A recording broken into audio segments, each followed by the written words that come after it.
আল্লাহ পাক বলেছেন, শোনেন, আল্লাহ পাক বলেছেন কিয়ামতের মাঠে আল্লাহ পাক বলবেন, নিজেই বলবেন যে আইনা আইনা মুতাহাবুনা লিজালালি, আমার ইজ্জতের জন্য যারা পরস্পরকে ভালোবাসতো এরা কোথায়? আল্লাহ পাক ঘোষণা করবেন কোথায় তারা, যারা আমার জন্য পরস্পরকে ভালোবাসতো।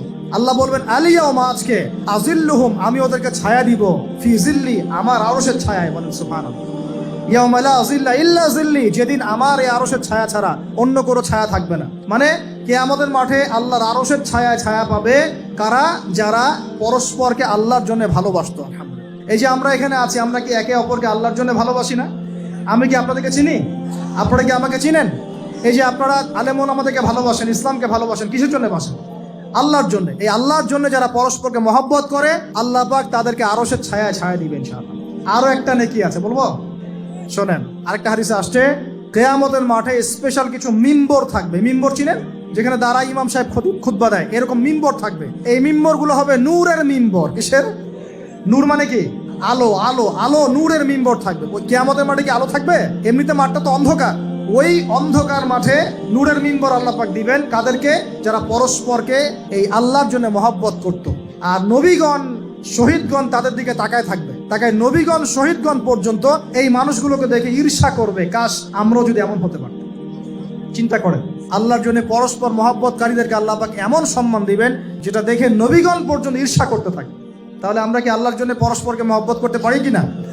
এটা হলো 8-9 নাম্বার। আল্লাহর জন্যই ঘৃণা করতে হবে। আল্লাহর জন্য ঘৃণা কেমন? যেমন কেউ ইসলামকে পছন্দ করে না, কটূক্তি করে, ইসলামের এইটা ভালো না, ওইটা ভালো না, ইসলামের সাথে দুশ্মনী করে ভিতর থেকে বাইরে থেকে, আপনি ওদেরকে ভালোবাসতে পারবেন না।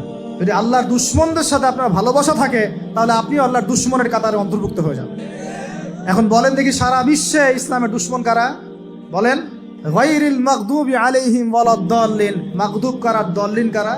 এটা তো অনেকেই জানে না। সাহাবীরা বলছেন, ইয়া রাসূলুল্লাহ, এখানে যে আমরা বলছি গায়রিল মাগদুবি আলাইহিম ওয়ালাদ-দাল্লিন, আল্লাহ আমাদেরকে মাগদুবদের থেকে বাঁচাও, দল্লিনদের থেকে বাঁচাও। মাগদুব আর দল্লিন কারা ইয়া রাসূলুল্লাহ? নবীজি বলছেন, আল মাগদুব, মাগদুব হচ্ছে হুমুল ইহুদি, ইহুদিরা হচ্ছে মাগদুব, যাদের উপর আল্লাহর গজব পড়েছে। আর দল্লিন হুমুন নাসারা, নাসারারা হচ্ছে দল্লিন, কারণ তারা আল্লাহ পাকে সন্তান সাব্যস্ত করেছে। ঈসা আলাইহিস সালামকে আল্লাহ সন্তান বলেছে। বলেন নাউজুবিল্লাহ। এখন সারা বিশ্বে এরা মুসলিমদের সাথে দুশ্মনী করছে না? আমরা যদি ব্যক্তিগতভাবে, সামাজিকভাবে বা পলিটিক্যালি ওদের সাথে বন্ধুত্ব করে চলি, আমরা কি আল্লাহ দুশ্মনদের সাথে শরীক হলাম না? খুব খেয়াল রাখতে হবে। আল্লাহর জন্য ভালোবাসা, আল্লাহর জন্য দুশ্মনী। আল্লাহ পাক আমাদেরকে বোঝার তৌফিক দান করুন। এবং সবশেষ যেটা 10 নাম্বার, সেটা হলো আল্লাহওয়ালা মানুষ যারা, সেই মানুষদের সাথে মহব্বত রাখলে আল্লাহ আপনাকে ভালোবাসবে। আল্লাহওয়ালা মানুষদের সাথে মহব্বত রাখতে চান, নাকি আপনার এই জেনাকারী গার্লফ্রেন্ডের সাথে আপনি মহব্বত রাখতে চান? আল্লাহ পাক আমাদের সবাইকে আল্লাহওয়ালা মানুষদেরকে ভালোবাসার তৌফিক দান করুন এবং তাদের সোহবতে থাকার তৌফিক দান করুন। মনের ভিতর থেকে সমস্ত রকম হিংসা, বিদ্বেষ, অহংকার, রিয়া, পরশ্রী কাতরতা, এগুলোকে দূর করার তৌফিক আল্লাহ পাক দান করুন। আমরা দোয়া করি আল্লাহ পাক সবাইকে তাওহীদপন্থী হওয়ার তৌফিক দান করুন, নবীর সুন্নতের উপর আমল করার তৌফিক দান করুন। নবী সাল্লাল্লাহু আলাইহি ওয়াসাল্লামের উম্মত হিসেবে তার সুন্নতকে সর্বোচ্চ অগ্রাধিকার দেওয়ার তৌফিক দান করুন। আল্লাহ পাক আমাদের সবাইকে আল্লাহ যাদেরকে ভালোবাসতে বলেছেন তাদেরকে ভালোবাসার তৌফিক দান করুন। এই নগ্নতা, অশ্লীলতা, পর্নোগ্রাফি, হারাম সম্পর্ক থেকে আল্লাহ আমাদেরকে বাঁচান। আল্লাহ পাক আমাদেরকে মাদক থেকে বাঁচান। আল্লাহ পাক আমাদেরকে পরস্পরকে আল্লাহর জন্য ভালোবাসার তৌফিক দান করুন। আল্লাহ পাক আমাদের সবাইকে আরশের ছায়া পাওয়ার তৌফিক দান করুন। আল্লাহ পাক আমাদের সবাইকে বেশি বেশি কোরআন তেলাওয়াত এবং নামাজ পড়ার তৌফিক দান করুন।